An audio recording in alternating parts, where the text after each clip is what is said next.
Assalamu alaikum, brothers and sisters. May the peace and mercy of Allah SWT shower upon all of you. Welcome back to our channel Taqwa. Awuzu Billahi Minash shaitanirrajeem. BismILLAHir Rahmanir Raheem. Every week we come up with a brand new video where we address the different aspects of the Holy Quran. So today we are going to talk about another interesting miracle of the Quranul Kareem. We all know that Firaun or Pharaoh is a very significant character in Islam, especially when Allah is talking about the prophethood of one of his messengers, Hazrat Musa Alaihiwassalam. In this particular context, the Quran refers to Pharaoh Ramesses II. Ramesses II is believed to be one of the most powerful pharaohs of the Egyptian dynasty, whose mummy was discovered in 1881. His mummy is also considered to be one of the most well-preserved mummies ever found. After almost 100 years of its discovery, in 1976, the mummified body of Ramesses II was suddenly needed to be transported to France. The mummy was getting affected by some external fungus, which needed an immediate treatment to avoid a complete decay. Very interestingly, due to the French passport law, Ramesses II was even issued a passport by the Egyptian government as a prerequisite of visiting France. The French surgeon Maurice Bucaille was the scientist in charge of the study on the mummy of Ramesses II. Also, it was Dr. Bucaille who discovered the traces of sea salt in the body of Ramesses II. It is true that salt was a major ingredient in the process of mummification, but that was natron salt, which is completely different from sea salt. Therefore, it was a very clear indication that Ramesses II died by drowning in the sea, and his body was soon recovered and mummified after his demise.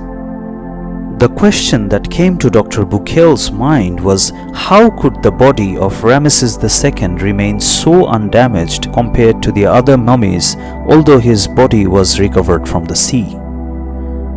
Now let's find out what the Quran has said about the death of the Pharaoh. And we let the children of Israel cross the sea. So Pharaoh and his troops chased them in transgression and hostility, until when he was about to drown, he said, I believe that there is no God but the one in whom the children of Israel believe, and I am among those who submit to Allah. Allah said, Is it now that you have come to believe, while you were rebellious all along, and you were among the mischief makers? So today we shall save your body, so that you may become a sign for those after you. And many of the people are heedless of our signs.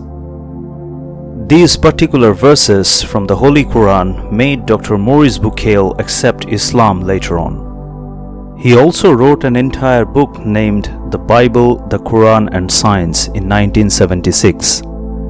Dr. Bucaille was highly astonished that although this incident of Pharaoh's death was mentioned in the Bible and the Torah, however, they did not mention that the Pharaoh's body was recovered and preserved. Moreover, the discovery of the mummies in Egypt started taking place roughly at the beginning of the 19th century. According to Wikipedia, even the first mummy in Egypt was discovered in the year 1817. Then 1400 years ago, how could the Quran make such a surprisingly appropriate statement about the Pharaoh and the preservation of his body? May Allah have mercy upon all of us and bless us with the true knowledge of His guidance. Please hit the subscribe button to join our family. Also, don't forget to click the bell icon to get the notifications of our future videos. And if you have already subscribed, thank you so much for your support. We consider that as your dua and inspiration. Assalamu alaikum wa rahmatullahi wa barakatuhu.